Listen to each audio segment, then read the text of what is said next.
अस्सलाम वालेकुम मेरे प्यारे यूट्यूबर्स। उम्मीद करती हूँ आप सब खैरियत से होंगे। अपनी खैरियत का पता मेरे कमेंट सेक्शन में ज़रूर दीजिएगा। पिछले कुछ दिनों से मैं वीडियो अपलोड नहीं कर रही। क्या आप लोगों ने मेरी वीडियो को याद किया? क्या आप लोगों ने ये वजह जानी कि मैं वीडियो क्यों अपलोड नहीं कर रही थी? अगर आप लोग इस बात को जानना चाहते हैं कि वीडियो अपलोड क्यों नहीं हो रही थी, तो कमेंट सेक्शन में इस राय का ज़रूर इजहार कीजिएगा और इस बात का जवाब भी मैं नेक्स्ट वीडियो में दूंगी आप लोगों के कमेंट्स पे। खैर, आज की टॉपिक को हम स्टार्ट करते हैं। आज का टॉपिक है सूरह कहफ से हमने क्या अहम सबक लिए। तो सूरह कहफ में हमारे लिए 4 अहम सबक हैं। पहला सबक हमारे लिए ये है कि अल्लाह हमें हमारे ईमान से आजमाता है ताकि वो देख ले और हम भी देख लें कि हम अपनी ज़ुबानों के और दावों के कितने सच्चे हैं।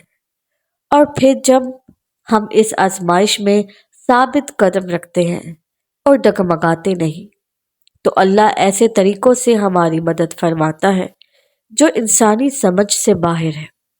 दूसरा सबक जो सूरह कहफ हमें सिखाती है वो ये है कि माल और दौलत सिर्फ नेमतें नहीं बल्कि ये हमारी आजमाइश भी है कि हम अल्लाह का कितना शुक्र अदा करते हैं।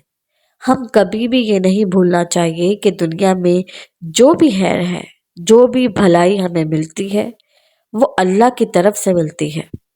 और अगर हम चाहते हैं कि वो भलाई ठहर जाए, वो हमारे लिए ही रहे और हमारे हाथ से ना जाए, तो हमें अपनी नेमतों में आजिज रहना चाहिए, क्योंकि जो रब दे सकता है वो वापस लेने पर भी कुदरत रखता है। ये कभी नहीं भूलना चाहिए कि दुनिया और इसमें मौजूद हर शय आर्जी है। तीसरा सबक सूरह कहफ से हमें मिलता है कि इल्म भी इम्तिहान है। कभी हम मगरूर तो नहीं हो जाते ये सोचकर कि हमें सब कुछ पहले ही आता है। हमें सब कुछ नहीं आता। कामिल इल्म सिर्फ अल्लाह का है।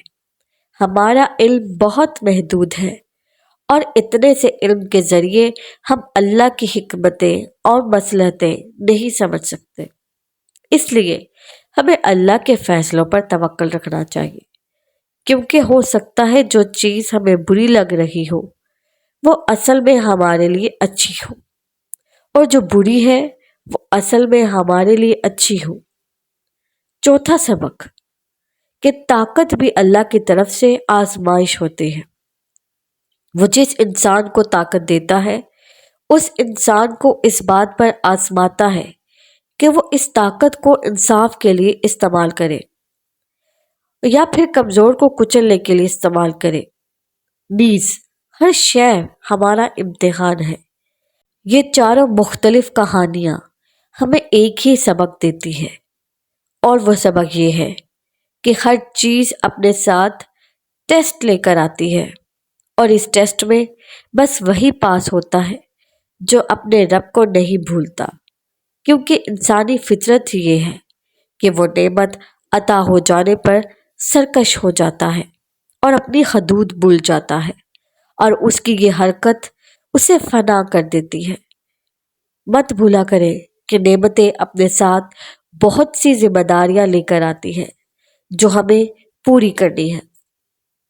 तो आज की वीडियो यहीं तक थी। मुझे अपनी दुआओं में ज़रूर याद रखें।